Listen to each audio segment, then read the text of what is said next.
I can't get to Notre Dame, Indiana fast enough tomorrow night. That's for sure after watching some of these games. James Madison did beat Western Kentucky 27-17. That was the first bowl win for that program. Of course, they've been in the top level for the last 3 years, finally get themselves a bowl win.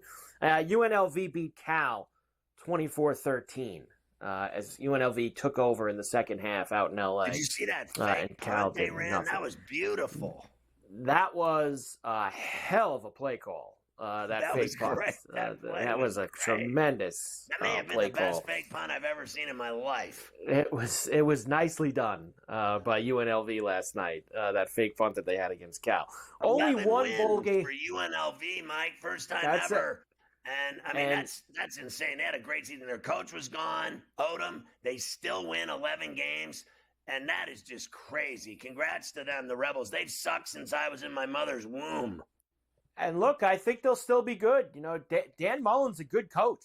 You know, this is a guy who coached teams in the SEC. He was a great coach in the SEC. I know they ran him out of Florida because 10 wins wasn't good enough. 9-10 wins every year wasn't enough, so they ran him out, and I don't think he's won 10 games since. But he'll be good. I saw him out there on the field last night. He was taking pictures with everybody. Dan Mullen will be a good hire out in Vegas for UNLV. Tonight, only one game. The New Orleans Bowl down on Bourbon Street at the Dome, where Georgia Southern will take on Sam Houston State. Now, let me give you the laundry list, as I like to do for these bowl games. Let me tell you what's going on. Well, here's Sam Houston's problem. Their head coach left for the job at Temple. That's right. Casey Keeler left to go coach Temple. So the offensive coordinator is going to be the interim coach. Defensive coordinator was hired for the same position, but he'll be bring a number of assistants with him. He's going to stay. Now, there's, I believe, 20 to 25 players on the transfer portal list for Sam Houston State. But there are reports that a lot of them are going to play, even though they're in the portal. As far as Georgia Southern goes, they only have... How is that possible? How is that possible that you can say, I'm leaving, I'm out of here, I'm gone, I'm in the portal, but you can still play in a bowl game? Yeah, there's some pride here. It's the first bowl game, I guess, ever for Sam Houston. The players would like to bring that home. We shall see how that goes. Georgia Southern is pretty clean. They're only missing one of their best defenders, and then everyone else is there. Clay Helton, of course, is the coach at Georgia Southern.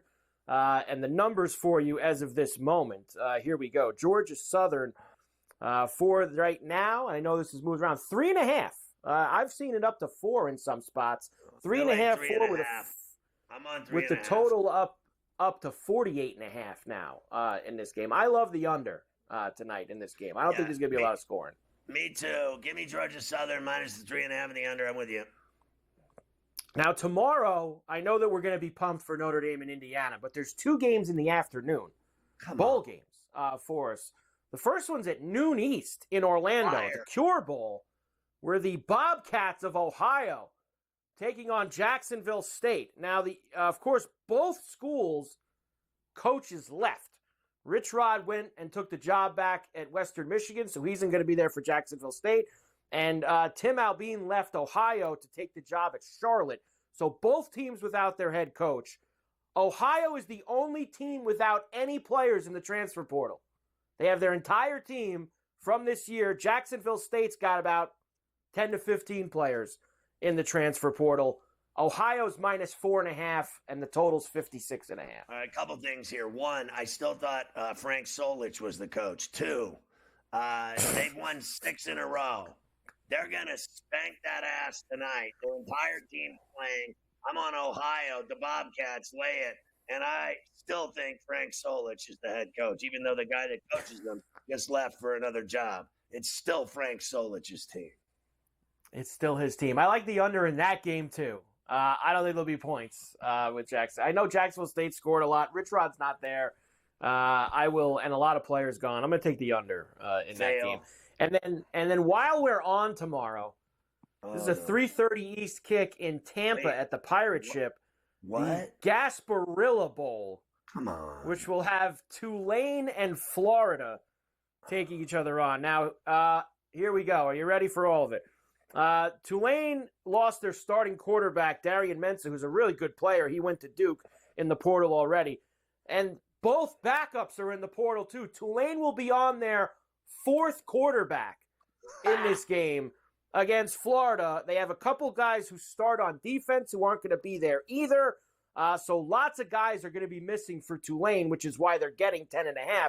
Now, Florida's got a lot of injuries and a lot of guys in the portal. But as I said to Joey Prawns last night on the radio, we were talking about this game a little bit.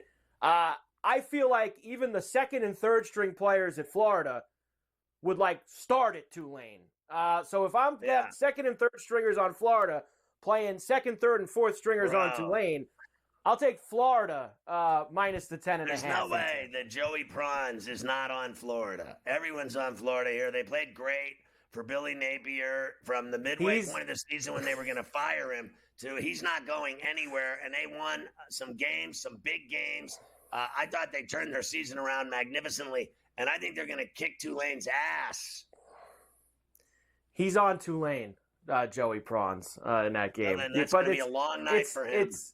It's emotional. It's because he don't like Florida and he don't like Billy Napier. That's the only reason why he's just going after them.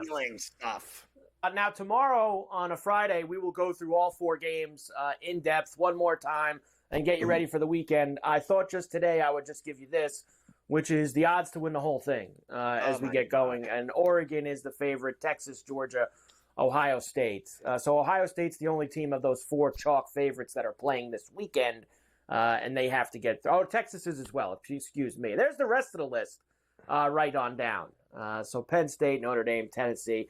So you look at the gap between the top 6 and the bottom 6, right? Those bottom 6 teams are all 25-1 or longer.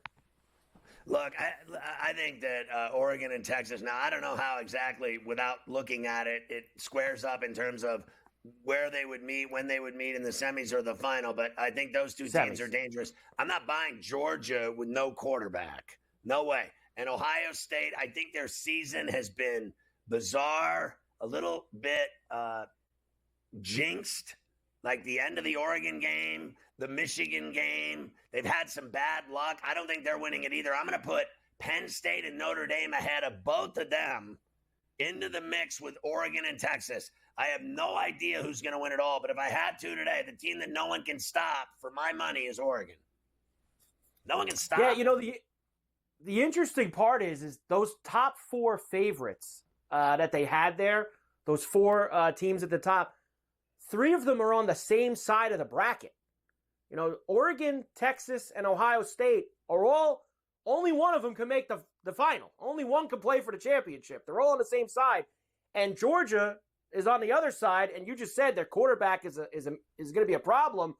That sounds to me like maybe we have some opportunity. I think Oregon's going to win. Personally, I think Oregon's going to win. I think Oregon's the best team. Did Oregon I really play do. Notre Dame or Penn State in the final? Because that was a great game with Penn State. Honestly, I'd have no problem if that was the championship again. And, and Franklin could figure out a way to make up that tutty.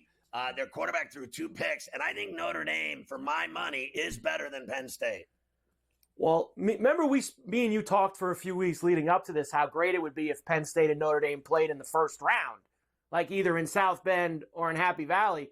Maybe we'll get Notre Dame, Penn State in the semis with a chance to go to the championship game. That could be down the road for us. But that game would be in the semis. You're talking about being in like the Rose Bowl, the Sugar Bowl. Yes, and all that, right? That's wherever the semis are, which one they're lined up with would be. That's after this weekend. It's all neutral field after this weekend. These are the only home games are the ones you're going to have this week. So tomorrow we'll dive in a lot more. You sent me this story, this Netflix thing, and I was looking at it yesterday. So Netflix is going to have one of these, and they do a great job. With the golf, that was great.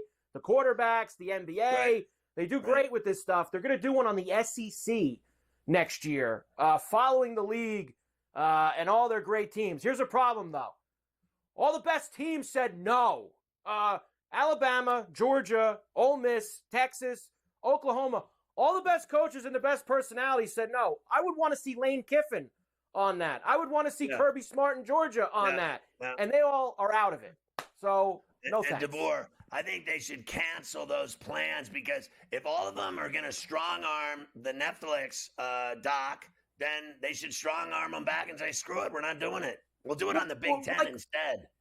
What are we're going to turn that on every week to see what's going on? And I mean, no offense to these teams, but we're going to go follow Mark Stoops around at Kentucky or Billy Napier at Florida. Like, I need to see the heavy guys. You got to have DeBoer, Kirby, Lane Kiffin, and Sarkisian on that show. You can't not have their best guys. It's stupid. It really is. What a bad job by them. Speaking of Alabama, their athletic director, Greg Byrne, did you see him basically going on social media and begging for NIL money? He put a link up. We could use your help. Everyone's catching up to us. We need, here's the collective. Alabama in the poorhouse with the NIL. It's like the Santas outside the supermarket ringing the bell. Like they're looking for money to help keep their players. Mighty Alabama. Gotta be kidding me. What? I did that once. My dad made me ring the bell outside of a Kmart. It was the longest day of my life.